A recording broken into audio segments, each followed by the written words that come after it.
Hi guys, this is Leela. Welcome to my channel leelawebdev.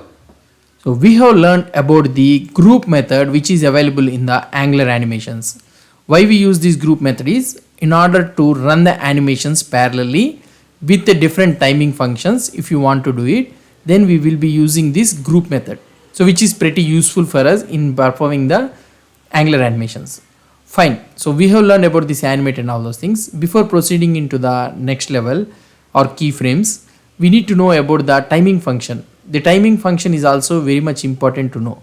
So just we will have a brief overview about this timing function, then afterwards we will learn about the keyframes. Here if you are trying to give here just a 400 number, if you are trying to give a digit or integer value or what I can say is number, 400 means the timing function for this one is linear. Linear means out of this total time span, the animation will occur in a same pace. So if you try to see the output for this one, if you go here and if I click on animate, so this one will be in a normal pace it is going to be. So there is no slow and fast like that. It is in the normal pace it is happening. So now we are having two types. Normally we will be using generally. First one is an ease in. So if you want to mention that ease in, so here you need to mention this one ease in. So here you can write it something like ease hyphen in. So this one is about the ease in. So when you are mentioning like this, you need to mention the milliseconds like this.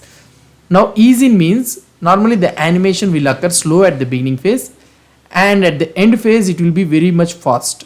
So that is about the ease in. So this is the concept of this ease in. Now if you try to see about this one, you will not able to see that effect normally. If I try to make it something like around 4000, let's say that.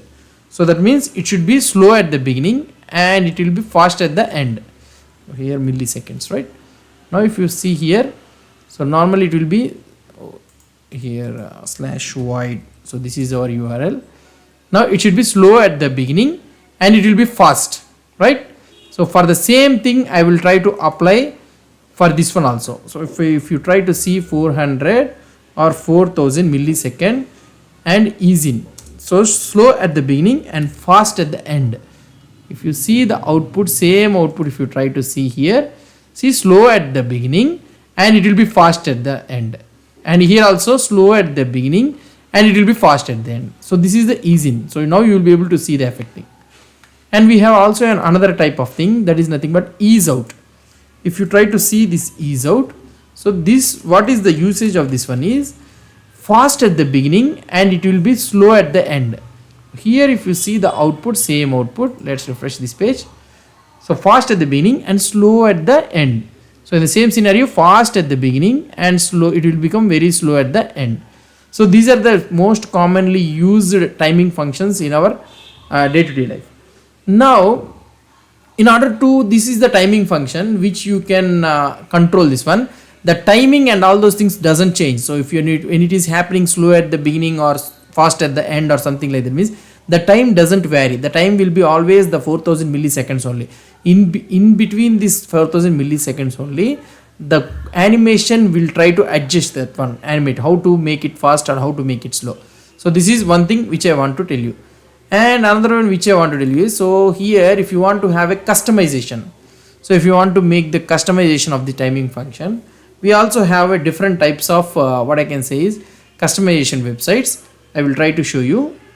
One is Beizer. So if you try to see here Beizer, if I press here, yeah, here if you try to see, so this is one thing which you can customize your timing. Here you will be able to see ease, linear, ease in. Ease in means so slow at the beginning and fast, and here like this, and here also slow at the beginning and it will be fast, and also slow at the end, ease in out.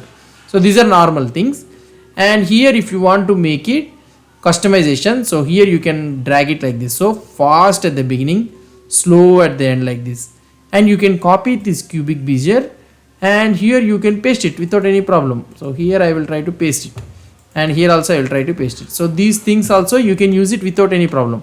Now here if I try to check this animation thing, see very slow, and it will be, see here like this, it will happen like this.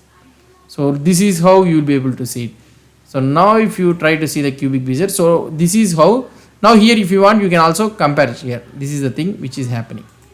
Okay, with what I can say, 4 seconds we have used it, right? So with 4 seconds if I try to use it, so like this only, right? It has been happened. So like this you can use any type of what I can say, the customization thing, and you can use it. So this is all about the timing function. Okay, these are nothing but about the timing function which you need to learn about this one. So what I will try to is, I will end this one about the timing functions. So we will try to discuss about the keyframes in the next video. So these are all the things I will commit in a separate video, separate branch, video -33. So now you need to, now you have a clear idea about the ease in and also ease out. Ease in out is also one same, and cubic Beizer, which you can customize your timing functions. Now I will try to write here timing function. So now I will commit this all the code. Let's commit this all the code. Let's commit this all the code. Where it has gone? Yeah, publish this branch, and here let's go into this one, Bitbucket. Sorry, no, it's not Bitbucket, right? GitHub. I'm confused. Angular animations. So this is our GitHub repository URL, and let's open this one. Yeah, so this is our branch. I have committed this branch. Whoever may be having doubts or anything, if you want to refer the code or everything, so you can refer to this code which is present. So whatever the branch you are trying to check it, whatever the video you are trying to watch it, and if you want to refer that code, means you can go to that particular video branch and you can refer to this code. So that's it guys about the timing functions and all those things. In the next video you'll learn about the keyframes concept. Hope you understood about this one. If you have any doubts or any suggestions, please post the comments below to this video. And if you like this video, please do support me by subscribing to my channel. Thank you.